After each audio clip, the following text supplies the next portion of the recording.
So freedom, do it. Or is it freedom, boy, freedom, boy? This is what we heard from Futurama. Freedom is the ability to show up authentically everywhere, right? Freedom is being able to sit here and say what the fuck I want, right?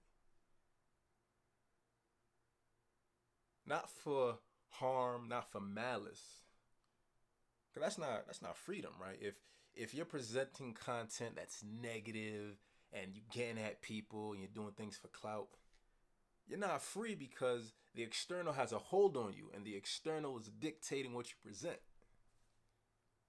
Freedom is showing up as yourself for yourself. I've done a bunch of videos on Kanye West. Like I said, I bought the stem player just to listen to Donda 2 because I I genuinely love Donda. Genuinely love Donda 2. I'm hoping that more tracks do drop. But if this is it, like I'm cool with it.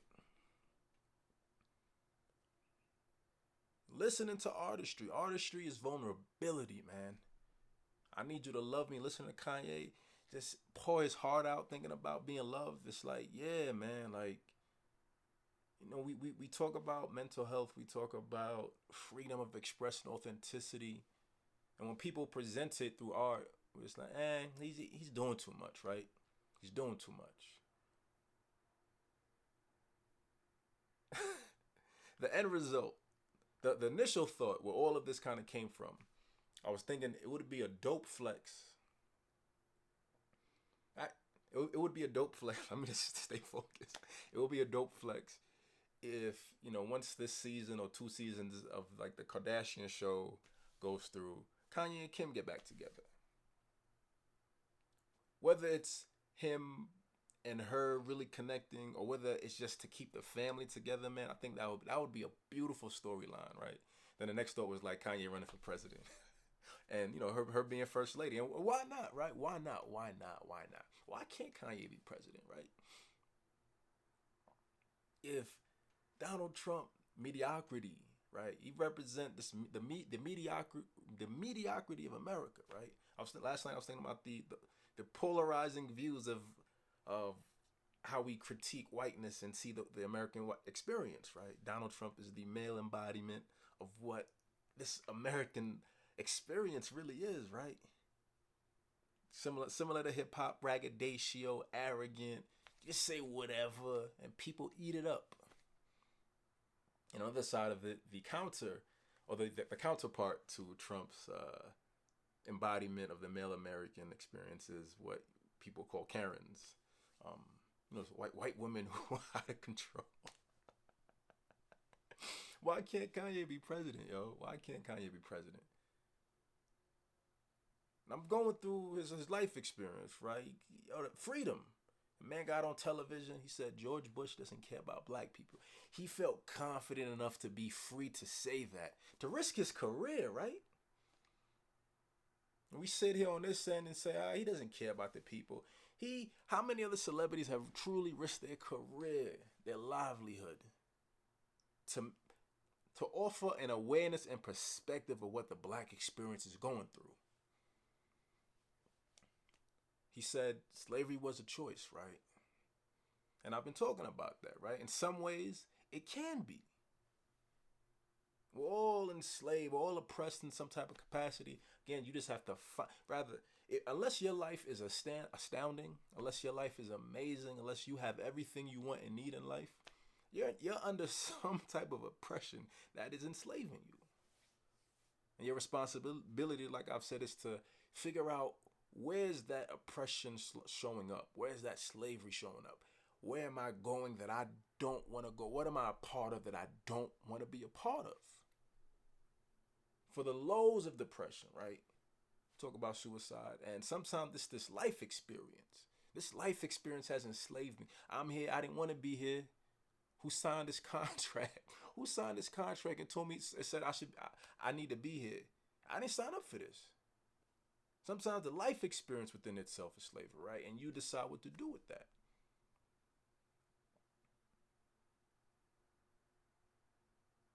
freedom. I don't, yo, growing up, people used to tease me for being Haitian, Haitian booty scratcher, HBO, Haitian body odor, can't dress, you stink, all of that, right? And there was a time in my life where I lost I lost self respect. That's the truth, right? I lost self respect, and I had no pride. I had no Haitian pride.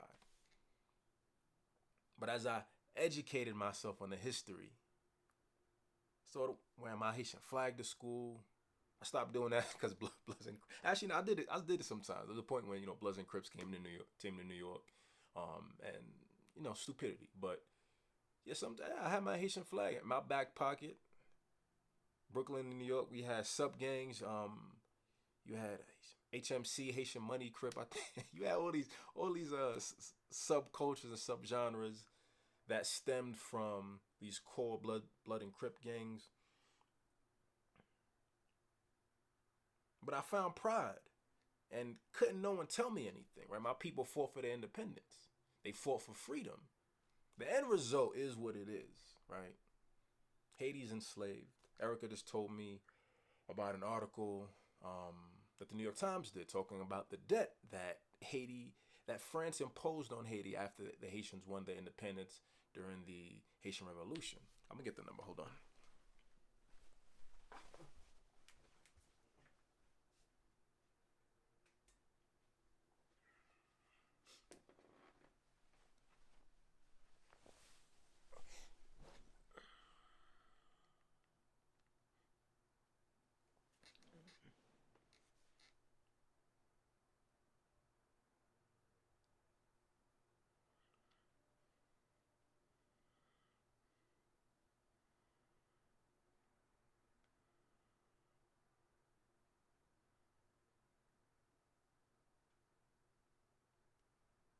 All right, so I'm just reading this from Wikipedia.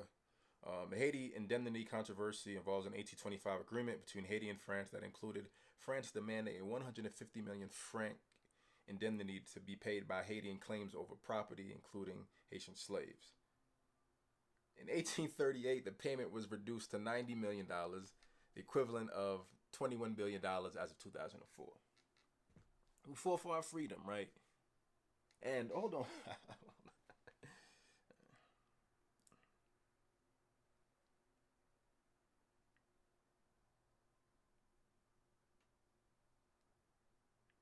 In 1947, 122 years later, Haiti paid off the debt.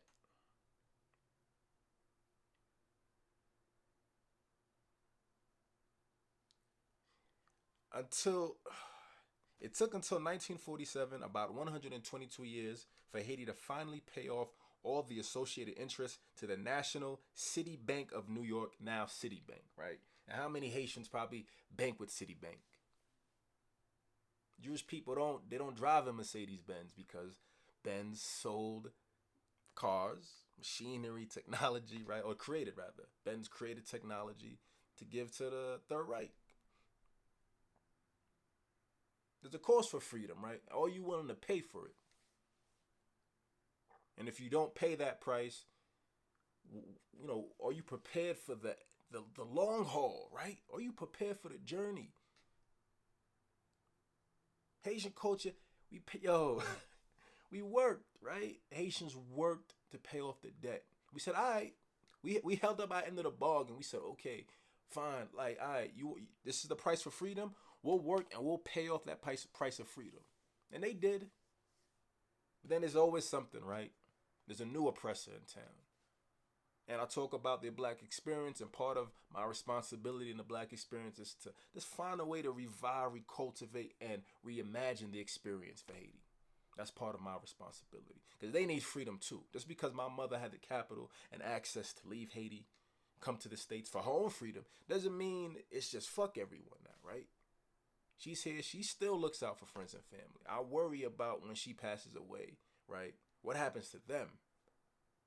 And part of it is I may not have any interest to directly support them, right? Because my mother's responsibility is just giving money, right? Give money, or she sends the big drums to close so they could do a little market, have their own little business.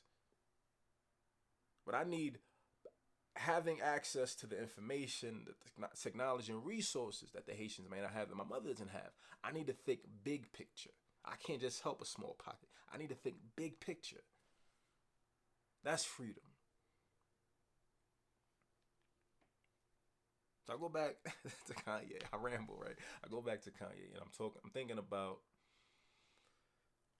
on one aspect socially, right? Just not knowing who we are and what we want, not understanding freedom within ourselves.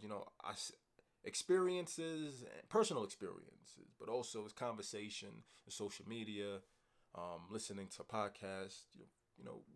At times it feels like people get mad that you don't fight for your relationship, right? He didn't even try. She didn't even try, right? They ain't try to win me back. Other side of it, we have Kanye West fighting, fighting, right? Fighting, making music, making albums, just pouring his heart and soul out to let the world know his pain, his experience, trying to win the mother of his children back. And we don't respect that socially, right? It's harassment. He's bullying her. And it could be that, right? It could be that very, very much. On one end, it's our perspective and we're projecting our experiences. But also it's the hypocrisy of seeing someone fight for their family, fight for their children, and not respecting that. Right? How long do you fight for? No one really knows, right? You fight for as long as you have the fight in you.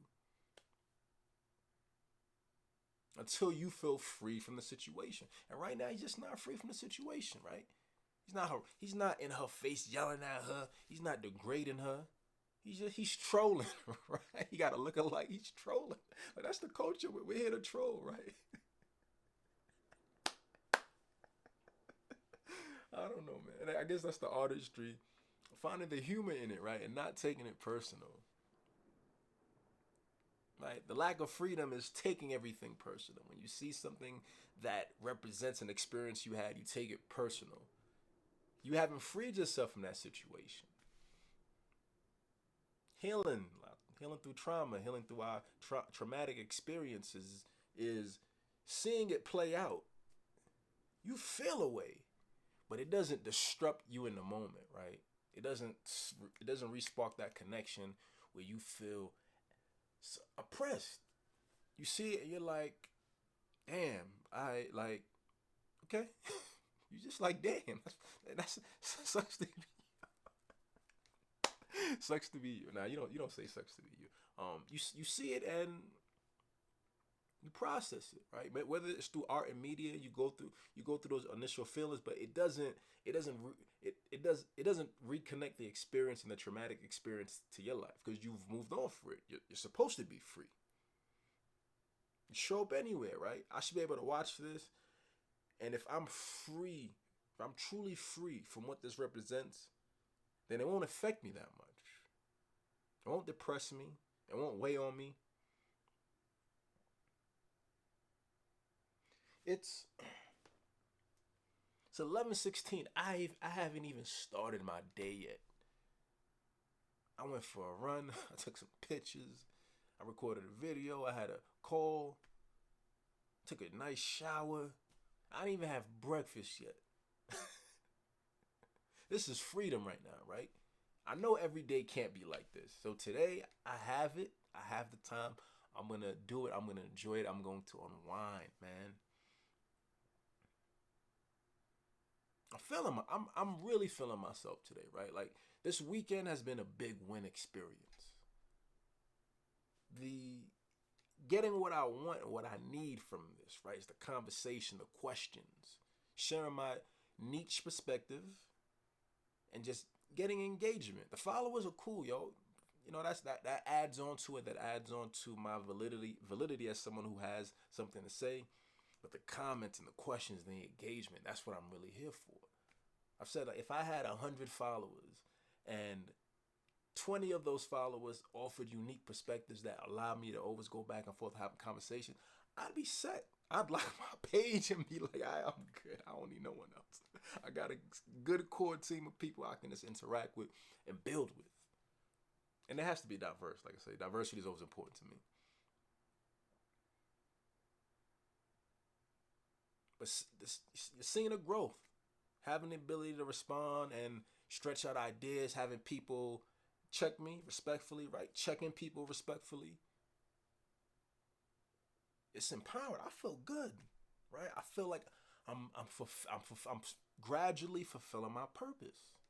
New perspective, dialogue, conversations, enlightenment. I started a second marketing business. I already have 3 clients, and like, yo, it's a good way to start the week. It's a great way, excuse me. It's a great way to start the week. So I'm taking my time, right? Because I know I'm just going to get busier from here. And that's part of self-awareness and the freedom of like the life I want. You know, I said I'm transitioning, looking to kind of get back into more traditional salary work and transition out of contract work. But I'm still going to have these side hustles, right? And when I transition into these roles, I still need that flexibility to be like, hey, if I don't start my day until noon, business will be okay, right? I'm not.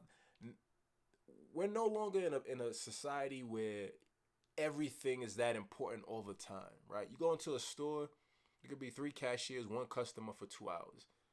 No one needs to be on all the time. No one needs to be present all the time, right? We're in a different society now.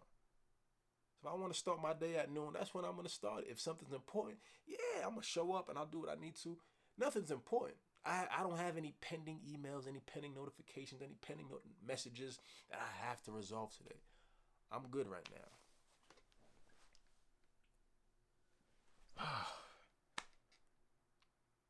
So I say all this to say thank you. I appreciate everything. I appreciate everything. Um, it adds on to the foundation of internal validation that I have set for myself, right? I don't need validation from the external. It just adds a little bit more sauce to it, right? Like I'm bomb as it is. I just need some sauce sometimes. I need some sauce sometimes. Also, you know, I got a nice workout in. It's a good morning. Like, you know, the other videos talked about starting the day with yourself. Start the day with yourself for as long as you can, right? If I had woke up at 7:30 or 8, I wouldn't feel as free to do this.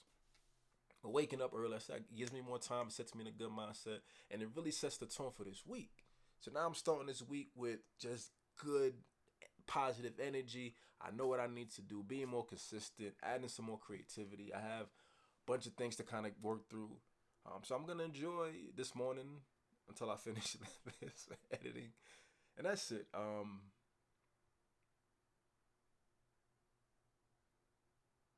Find your freedom. I don't know how to reconnect this piece. Yeah.